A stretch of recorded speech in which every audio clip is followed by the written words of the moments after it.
My goal is to switch gears so that we could understand a little bit more about how to talk to your doctor, how to communicate your concerns in an effective way to not offend anybody, but also to get your concerns heard so that you could tell them, I'm worried about this. I want to get this checked out. Now, I understand that in terms of years of professional experience, I'm not the most senior, but I feel that I'm the best advocate because often being the youngest and the smallest, I've had to learn to try to be loud. My mom would beg to differ, I bet. But I've had to learn to stand tall, and I'm just 5'2", but heels today, so we're working on that. And I've had to learn to just even look a little older because I know that when you go into a doctor's appointment and you see this younger physician, you think, oh, well, she's a younger physician. What may she know? And so I've had to try to look a little bit older from time to time to add validity to what I'm saying. But again, I spent my time, my life, the short little life that I have, to learn about medicine, to help educate patients, to get to what they need to do to get their best healthcare and outcome. And so what I hope to accomplish today is giving you some tools to help build a solid bond with your physician and help overcome some of the barriers that you might face when it comes to how to talk to them. So the common additive is how to add tools in your tool belt. What are some of the things that you could say? And oftentimes we as women find that we're either underestimated, overlooked, oh, it's just your menopause, oh, it's just depression, whatever the case is, how to say it more effectively so that your physician hears your concerns, so that you could say, hey, maybe we need to discuss a little bit more. And with every office visit, you might encounter a different medical assistant, a different person that rooms you every single time, a different physician, and your mood might change from visit to visit depending on what your concern is. And so what I want to talk about is there's going to be different strategies to use in order to have this effective conversation so that you get the most out of your visit. So the usual ideal situation would be you go in once a year, you get your annual exam, done, that's it. You get to walk about your life and do what you want. How you want to think about your annual visits is it's a health maintenance screening. And I like to use the analogy of your 30,000-mile car service check or your 60,000-mile car service check. You're not a car, but the idea is imagine when you go into a car dealership, you think they're going to check my brake pad, they're going to look at my oil filter, something with fuel hoses. I don't know much about cars. My husband gave me this great example. And he pulled up on his phone like, these are the things that they do. I was like, you take it in. And so there's a set of things that are expected during your service check. There's a set amount of time that's allocated, an hour or so. So they'll check all the different things, they'll change your oils, and then of course they take your money and then they shoo you away.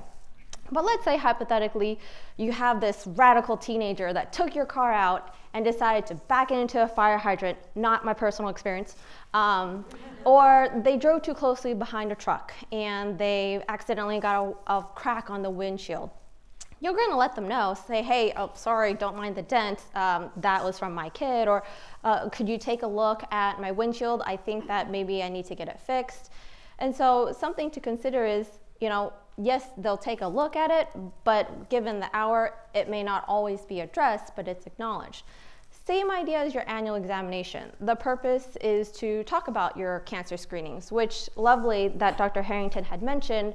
The guidelines have changed over the years, and they're always going to keep changing. And same with the Women's Health Organization and all these cancer organizations and societies.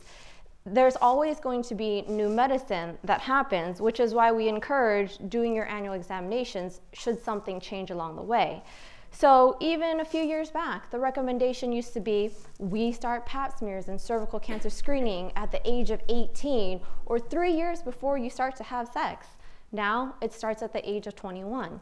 And so all those things are always changing. We had just heard colon cancer screening ages have changed as well.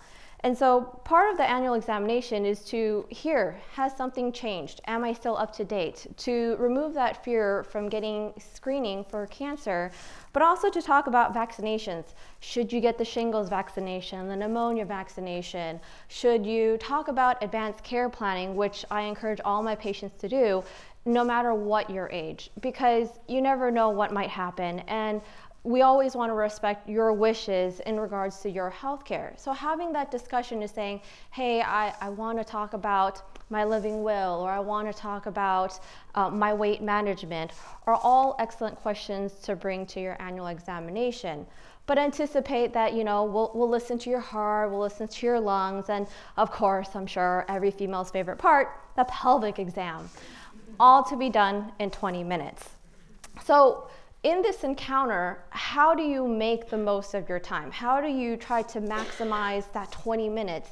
Is to come prepared. Make a list at home, have it on a colored piece of paper, write down all the screenings that you've had so that you could save time and say, pap smear, done. Mammogram, done. Colon cancer, done. But I have all these other things that I'm worried about.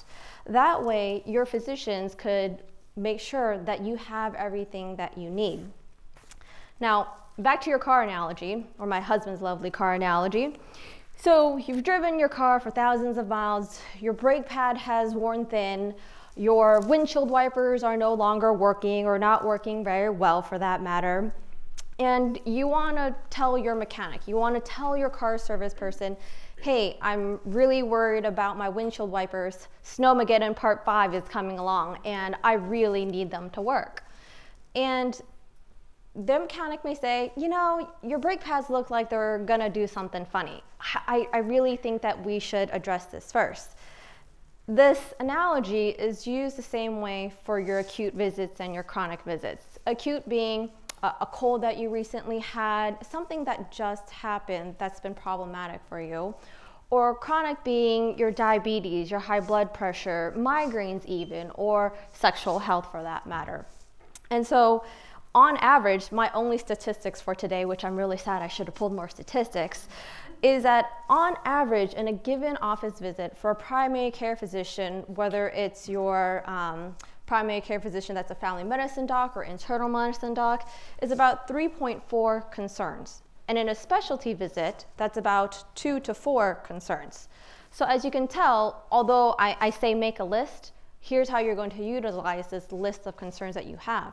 Prioritize what you feel is the most concerning to you, and that way we could make sure that when there's an office visit that's occurring, we're saying, hey, let's talk about this first, and then this, and then if there's time, we want to cover as much as we can.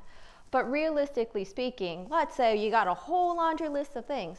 I want to talk about all of them. If I had an hour, oh, I could talk forever. But the thought is 12 different concerns to be squeezed into 20 minutes. And I want you all to think about, whenever you're in an office visit, this triangle, if you will. A triangle of, is it safe, is it effective, and does it make sense?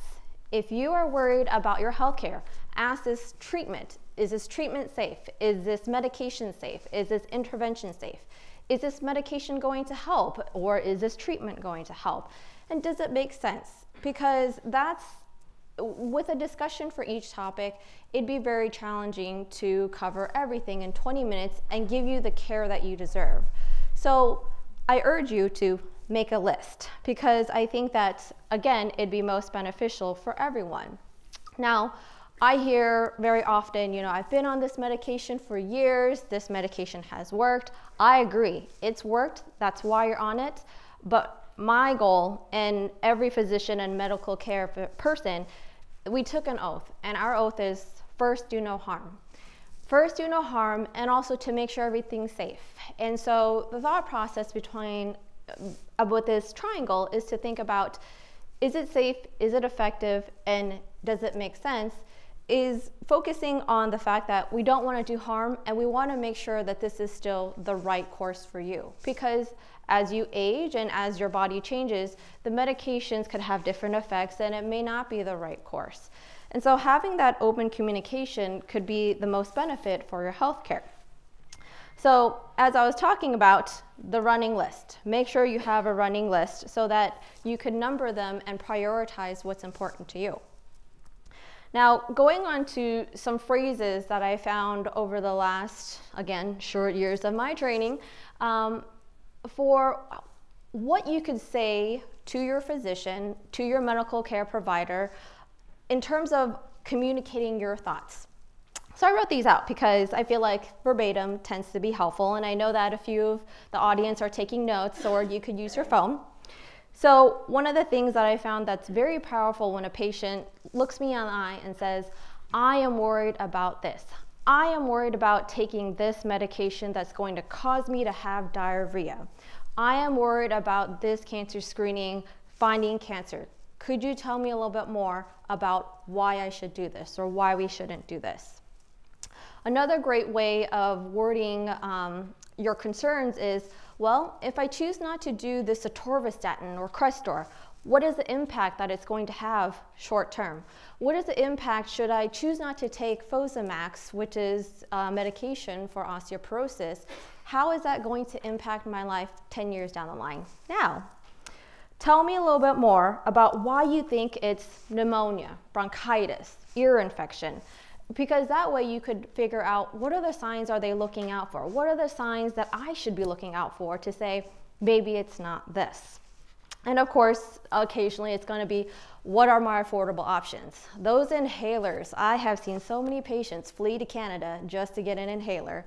But it's, again, it is a concern. Medicine has become more expensive and you want to be conscientious about where your money is going. Other things to be just a general phrase. What are your thoughts about X, Y, and Z? You've done some research. You want to know about what are your thoughts about using cinnamon to treat diabetes or using glucosamine to help with your joints. Again, valid questions to bring to your physician. Now, in terms of behavioral things, I know that a lot of times I can be eventually absorbed into my computer, and I apologize because I acknowledge that I know that that's the case. And I know that I speak a mile a minute sometimes. And I usually try my best when I'm talking to patients to take a step back and slow down a little bit. And it's okay to tell your doctor, hey, could you repeat that last statement? Could you reword that in a different way? I don't quite understand what you're telling me. I won't be offended. I'll just have to find a creative way to say it more efficiently. You could say, slow down. It's okay. You could say, hey, your computer is a little bit distracting. I prefer if we maintain eye contact. You don't have to say, is that okay? Because the office visit is for you. It is to help you become your best self. And so it's okay to say, I prefer if we talk face to face. I prefer if there's a scribe or another person in the room, I prefer that we don't have, X, Y, and Z. Because again, this is your office visit. Now, by trade, as physicians, we're problem solvers. We see a problem, we want to fix it. We're like the next Tim the Toolman Taylor. But here's how I want you to see it, is you don't always need to have something resolved. Because there are occasions where you go into the office visit and you don't really have something that you want fixed. You just want to be heard. And it's okay to say, hey doc, I know you're in this problem fixing mode and this problem solving mode, but I just want to talk about it. And so there's been many times, and I was in my clinic yesterday, where a patient was coming in for urinary tract infection. Who hasn't had a urinary tract infection, right? And it started off with a conversation about a urinary tract infection, and then it went to a conversation about, hey, what are my kidneys doing? Okay, well, they're sort of related, your kidneys and your urine, they're about the same area in the pelvis. And I was a little curious, what are you worried about with this kidney thing? And it wasn't even about, hey, I'm having the urinary symptoms. It was, this kidney thing is bothering me. So I asked, like, what are you thinking about? And eventually, it's a matter about expressing, hey, I am worried about my kidneys not working because I want to donate it, or I'm worried about it because my father had kidney cancer. And it's one of those situations where again, it takes a lot of bravery and sometimes just well thought out to say, I am worried about that, and that's okay. So again, I want to make sure that everyone considers to do basically a honey-do list, if you will. A honey-do list of things that you want to address during your office visit, because we want to know about, oh, you've done your research, we want to know about the skin rash that looks like your dad's melanoma, or the shortness of breath that feels like pneumonia to you. And it's like going to buy a piece of land in Cleella, very expensive, right? You've watched your flip-flop house, you've watched your Property Brothers, you've watched Martha Stewart pre-jail times, and you're ready. You know, I want my windows here, my door here. You have an idea, and you know this is how you want to build your house. You go to your builder, and you want to say, this is how I want it. But wouldn't you want their professional opinion about, hey, there's a safety concern here, you know, this doesn't make sense to have this window here. Same idea as going to your office visit with your doctor. Everything has to make sense. Bring up your ideas, bring up your research. Everything is considered, but it has to make sense and it has to be safe. And so as physicians, we don't always know everything. That's why we have specialists. But as your primary care physician, I like to say we want to be the quarterback for your healthcare. So sexual health has a place, cancer has a place, you know, OB-GYN has a place. Everyone is an important and valuable player to your healthcare, including yourself. And lastly, to finish, I do want to tell a story, again, honoring International Women's Day, about one of the women that is inspirational to me, and it's my mother. She immigrated here when she was in her 20s. She had 4 children, but she spoke no lick of English, only Chinese. She couldn't read, she couldn't write, she couldn't drive. Her family was all in China. And so she had to learn. She had to learn how to give birth in this foreign country, how to communicate to the nurses. There's this, you know, what's going on? How do you communicate that? And so kind of over the years, as I'm watching my mother deal with her medical issues, there's a language barrier. There's just, how do you, from a timid young Asian female, how does she communicate her needs to her primary care physicians, to her doctors? And over the years, I've watched her learn English, ask for translators, and not be ashamed to say, hey, I don't understand and I need you to get me a translator. And it's one of those things where I'm always learning different ways to communicate with patients. And every interaction that you have with your doctor, you'll learn a different way to communicate. He didn't respond to this, she didn't respond to this, they responded well to this. And so I'm very happy to get a chance to speak here today, because I think that you simply being here, you're learning different tools to help engage and improve your healthcare and give you the tools so that you could talk to your doctor. And I think that's about time. Thank you.